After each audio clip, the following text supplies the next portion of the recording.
Okay.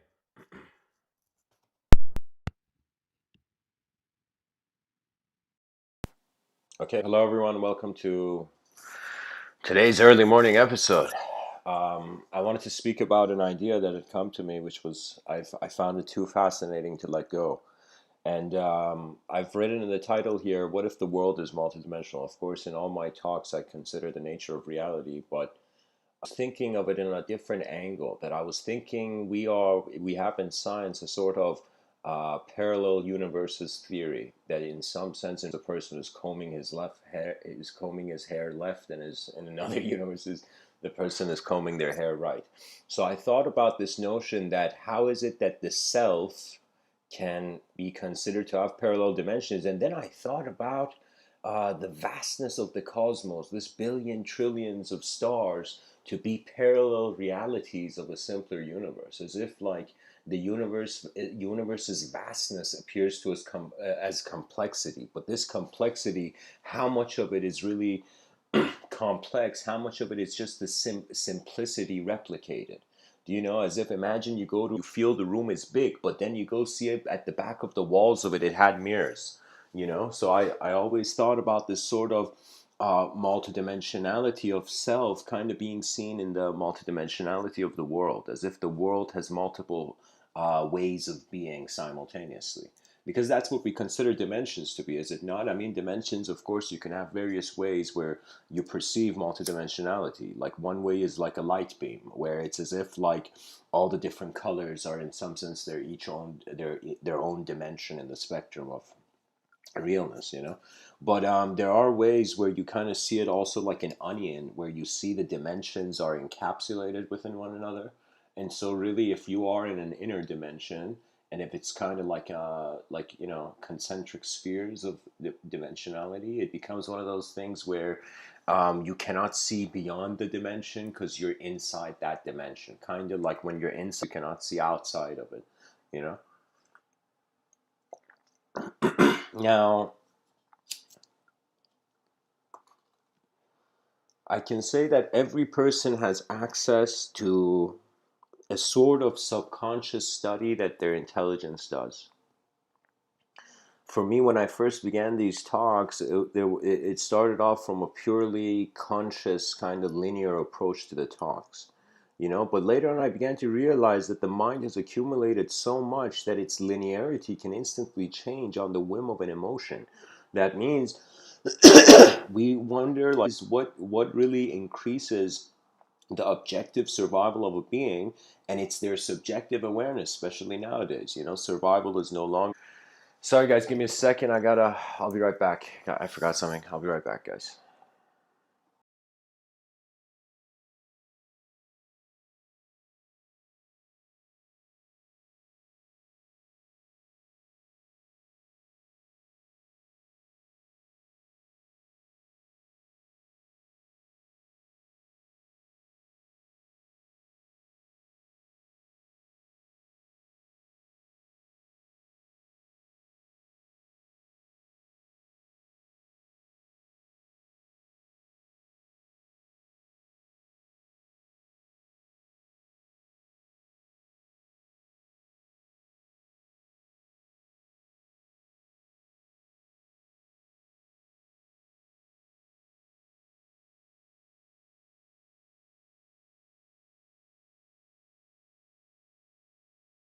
There's many ways we can say that one can perceive something, the same thing.